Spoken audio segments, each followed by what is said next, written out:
Kul mimma yalik deydi пайгамбарыбыз саллаллаху алейхи вассалам. Өзүңдүн алдыңдан жакыныраактан же.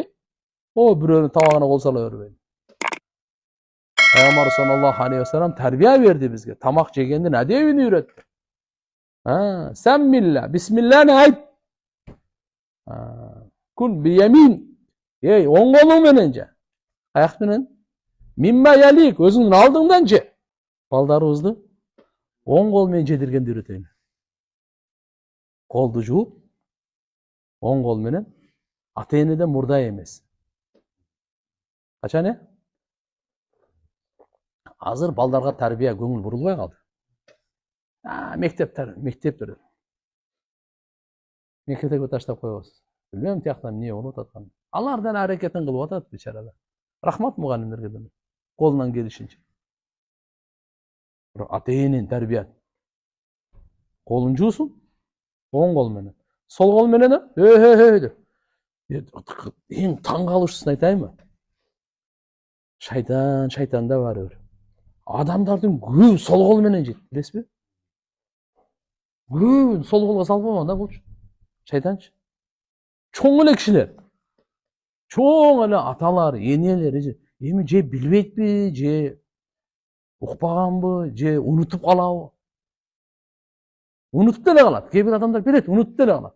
Көнүп калганда, сразу сол колун көрөт. Оң колу туугандар, мусулман оң кол менен жейт. Эми үзүр болуп калса, ооруп калса, же оң колу жок болсо, же гипсте жана башка бир нерсе болуп калса, түшүнүктүү. Шарият ага деле уруксат берет сол кол менен. Уруксат берет. Бирок оң кол менен, сол кол менен шайтан жейт деген пайгамбар. Риваяттарда келет, бир киши ушу сол кол менен жеп, оң кол менен жесең, оң колум оозума жетпейт деп текеберленген да. Көрсө мунафык экен да. Пайгамбар мени жетпесе жетпей эле кое берсин деди. Ошо эле жетпей калган. Не болбой калган? Каяка? Оозуна. Ошон үчүн көп текеберлен пайгамбардын алдында тамашалабаш керек. Жөн эле сүйлө. Жөн сүйлөбөй. Оң кол оозго жетпейт да депчи. Мындай кылып. Азыр деле анча-мынчалар чыгат ошого окшогон. Сен кимсиң деген да.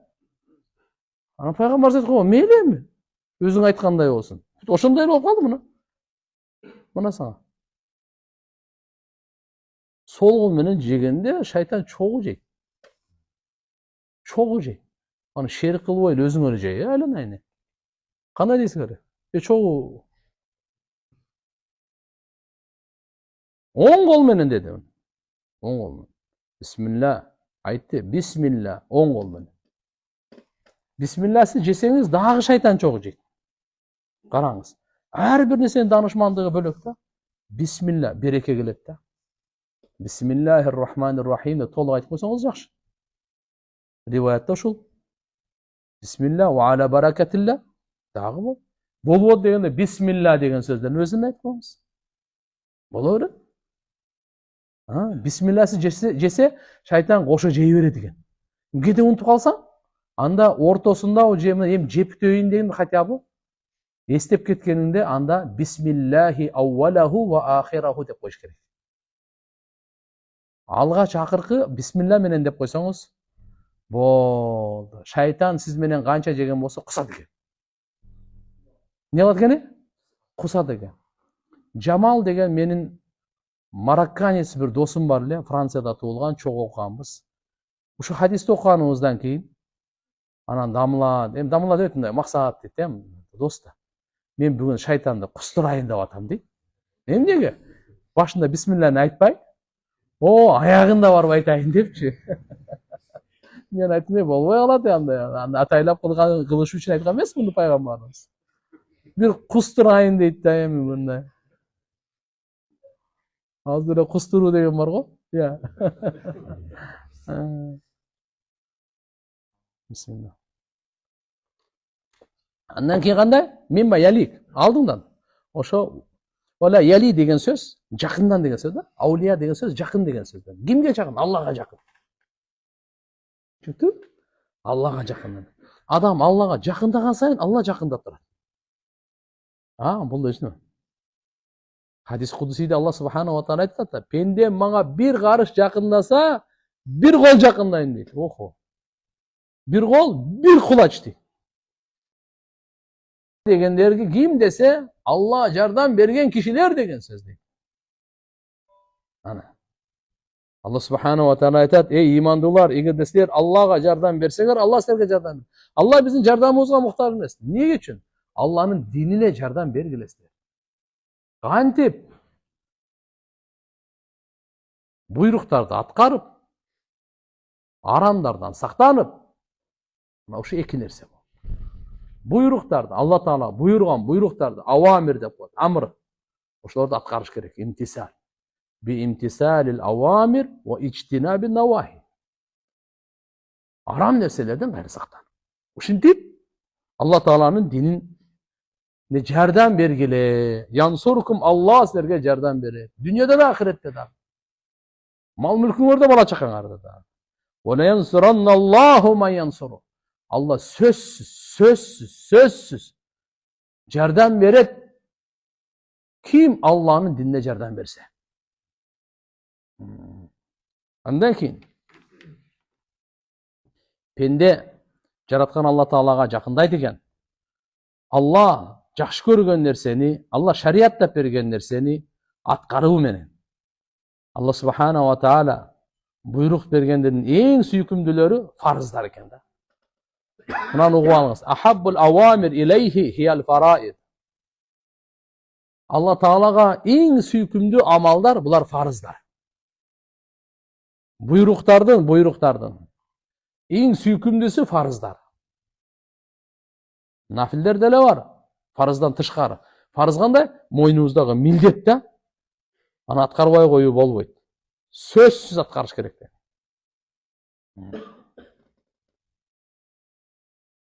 Ala inna awliya Allah. Kavardar. Albatta Allah Taala'nın awliyaları la khawfun aleyhim. Alarga hiç kanday korkunuş yok. Ve lahum yahzanun. Alar hiç kaçan gıcalat boluşpayt. Allezine amanu ve kanu yattaqun. İman keltirip takvalıkты tandap yaşaganlar. Lahumul bushra. Alarga kuşkavarı var. Süyünüç var. Fil hayatı dünya. Bu dünyanın yaşosunda. Ve fil ahira. Ahirette dağı. La tebdile li kelimatillah. Allah'ın sözleri özgürübeyt. Hiç bakanda özgürtücü yok. Allah aytkanı aytkan. Degeni degen. Çeçkeni çeçken. Zalika huvel fawzun azim. Mına uşul ulu baktılulu. El muttakun hum avliyaullah. Allah'ın avliyaları kim dese takvalar eken. Takvalar Allah'ın avliyaları eken. Takvalının darajaları var. En birincisi jana tömönküsü şirk menen kufurdan saktануу. Bu takvanın birincisi. Andan keyinkisi kufur menen şirkten tazalan, saktangan. Bирок çoğun günöler, kabair dep koyabız. Oşolordan saktanganda. Takvanın o jogorku darajасы. Biri kapırlık kılbayt, şirk kılbayt. Bul da avliya. Takva bu. Biri kapırlık kılbayt, şirk kılbayt, plus çoğun günölerde da kılbayt. Birincisi kapırlık, şirk kılbayt, bирок çoğun günölerde kılaveret da. İçip koyuveret, zina kılıp koyuveret. Çoğun günölerde. Aldap koyuveret, urdap koyuveret. Namaz okubay koyuveret. Çoğun günölerde kılıp жүрüveret da. Bирок şirk kılbayt, kapırlık kılbayt. Bulardan уже экинчи даражадагы, андан бийик даражадагылар, алар кайсы экен десе, şirk менен куфурдан да сактанат, çoğun günölөрдөн да сактанат. Üçüncüsü сагайыр, кичинекей günölөрдөн сактанат. Машалла, булар эми Кудай берди да бул. Бул жогорку даража да. Takvalарынын жогорку даражасы. Андан дагы жогоркусу бар.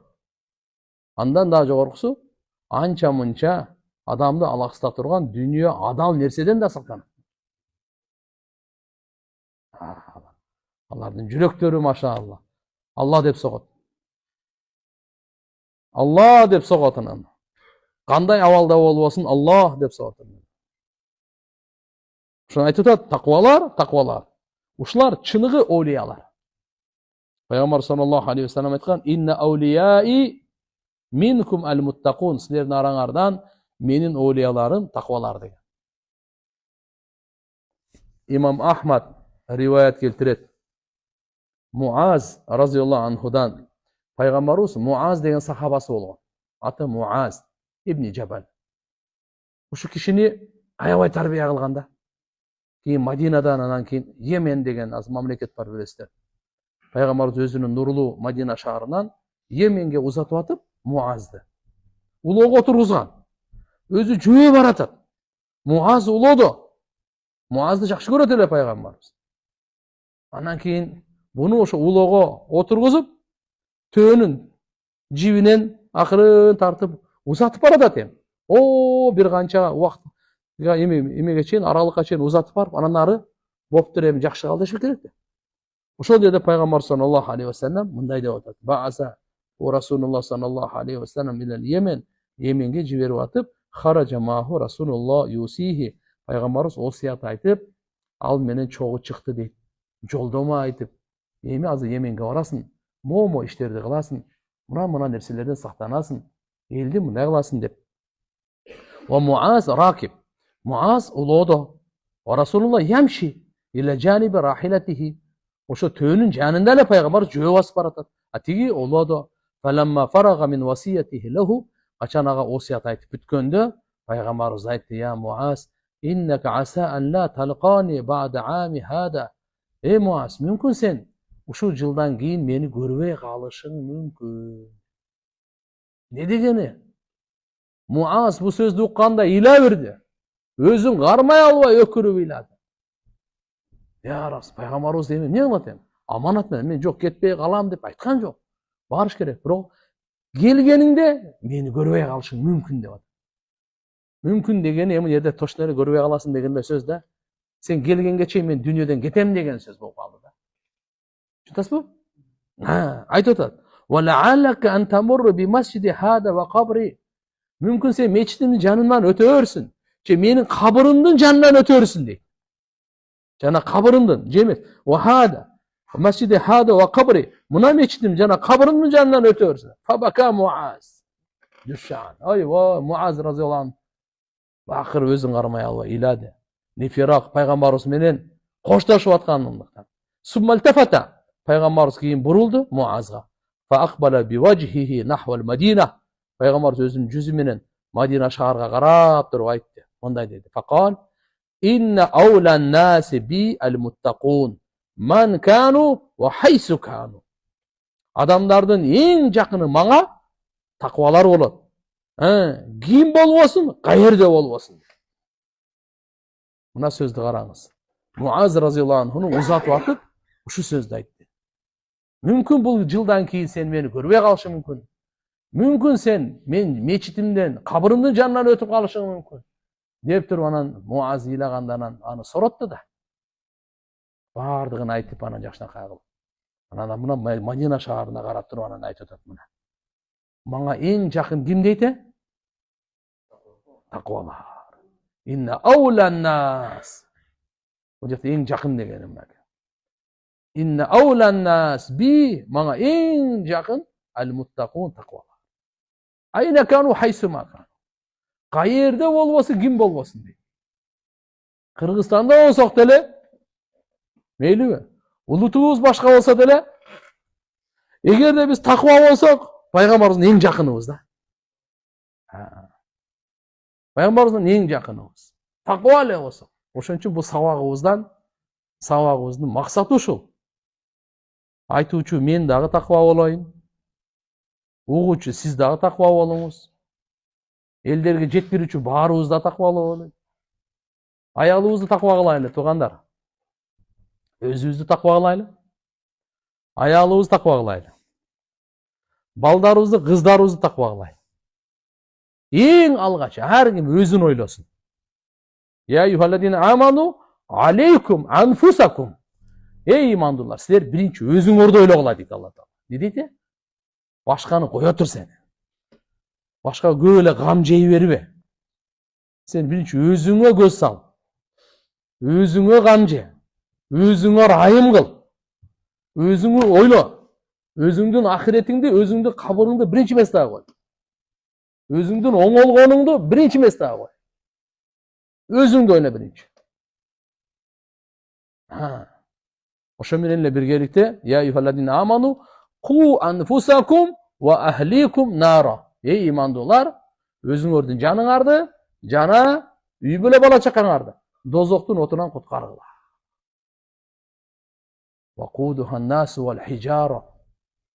Дозоктун оту бар го. Отун таштан жана адамдардан болот экен да. Вакут деп коет. Арабтар вакут деп отунду айтат. Дозоктун отуну жыгачтан эмес экен. Дозоктун отуну көмүр эмес экен. Биз көмүр жагып атабыз го. Ысытканга. Газ эмес экен, газ. Көң айылдарда биз көң жагабыз. Көң эмес экен. Жакшы кызыйт деп, я. Чөп эмес экен. Эмне? Таш. Жана адамдардан дейт. Отун ушундай болот экен да. Ошондой дозоктун отунунан өзүңөрдү, үй бүлөңөрдү сактагыла деп. Ошон үчүн иншалла биз үй бүлөбүздү, семьябызды биринчи өзүбүздү ойлодук, экинчи кезекте семьяны ойлодук. Мейли бул дүйнө кичине кийим, азыр мына жамак кийим эч ким кийбей калды, туурабы? Уялып калышты. Жамак кийим. Ал уяты жок. Дүйнөдө кичине кемчилдик болсо проблема жок ал. Ахиретте кемчилдик болуп калбасын бизге. Эчтеке эмес ал. Пайгамбарлар, сахабалар жамак кийим менен. Биз азыр ушунчалык пикирибиз, гамыбыз, акчабыз, мээбиз, күчүбүз, илимибиз, бардык жөндөмдүүлүгүбүз акчага эле болуп калды. Ошодон кичине убакыт алайлы азмаз. Имам Газали рахматуллахи алейхи айткан, не деген? Үй бүлөңдү дозоктон куткаруу, дозоктон сактоонун мааниси аларга дин таалимин берүү дейт. Не берүү дейт? Дин таалими. Биринчи азыркындай ишенимден тартып, дин таалимдерди үйрөтөйлү. Балдар кыздарыбызга кичине Куран үйрөтөйлү, дуаларды үйрөтөйлү, Аллахны үйрөтөйлү, эстетейлү. Акырындан намазга, акырындан зикирге, чынчылдыкка, таквалыкка. Мына пайгамбарыбыз айтып атат. Ким болсун, каерде болсун, таква эле болсо мага эң жакын ошол болот. Инна аулан наси би ал-муттакун. Адамдардын эң жакыны мага таквалар. Манкану ва хайсукану. Каерде болушпасын, ким болбосун, айырмасы жок. Өң башы капкара негир болсо дагы, аз жашаса дагы, айырмасы жок.